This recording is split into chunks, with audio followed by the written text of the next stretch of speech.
എള്ളരിഞ്ഞി ശ്രീ ചുവന്നമ്മ ഭഗവതി കോട്ടം കളിയാട്ട മഹോത്സവം ആരംഭിച്ചു. കളിയാട്ടത്തിന് തുടക്കം കുറിച്ചുകൊണ്ട് ഐച്ചേരി നറയ്ക്കൽ കാവിൽ നിന്ന് കലവറ നിറയ്ക്കൽ ഘോഷയാത്ര നടന്നു.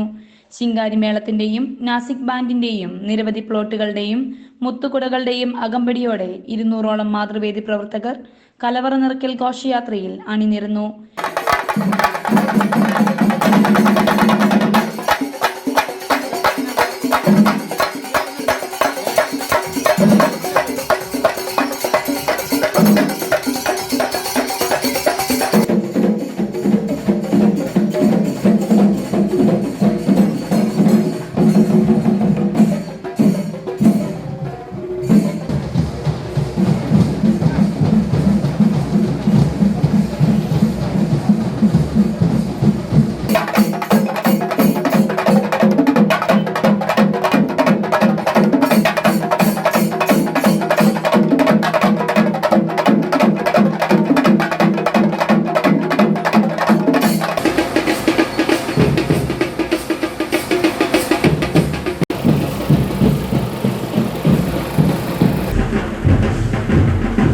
ഇന്ന് വൈകുന്നേരം 6 മണി മുതൽ തെയ്യക്കോലങ്ങൾ കെട്ടിയാടും.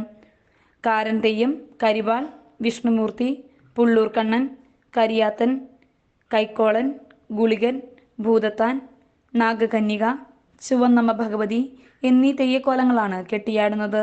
നാളെ രാവിലെ 10 മണിക്ക് ചുവന്നമ്മ ഭഗവതിയുടെ തിരുമുടി ഉയരും. തുടർന്ന് ഏവർക്കും പ്രസാദ സദ്യ ഉണ്ടായിരിക്കും. 2000-ലധികം ഭക്തജനങ്ങൾ കളിയാട്ടത്തിൽ എത്തിച്ചേരുമെന്ന് സംഘാടകർ പ്രതീക്ഷിക്കുന്നു. 2 പതിറ്റാണ്ടായി ജനകീയ കമ്മിറ്റിയാണ് ഈ കളിയാട്ടം നടത്തിവരുന്നത്. KP Radhakrishnan കൺവീനറായും KO Mohanan Nambiar ചെയർമാനായും Dileepan NC പ്രസിഡന്റും പ്രഭാകരൻ PV സെക്രട്ടറിയും ആയിട്ടുള്ള കമ്മിറ്റിയാണ് ആഘോഷത്തിന് നേതൃത്വം നൽകുന്നത്. എള്ളരിഞ്ഞി ശ്രീ ചോന്നമ്മ ഭഗവതിക്കോട്ടം കളിയാട്ട മഹോത്സവം നടക്കുകയാണ്. ഇന്നലെ വളരെ വർണ്ണശബളമായ കലവറ നിറക്കൽ ഘോഷയാത്ര നടന്നു. ഏകദേശം 200-ലധികം മാതൃവേദി പ്രവർത്തകരെ ഒരേ വേഷവിധാനത്തിൽ കലവറ നിറക്കൽ ഘോഷയാത്രയിൽ അണിനിരുന്നു.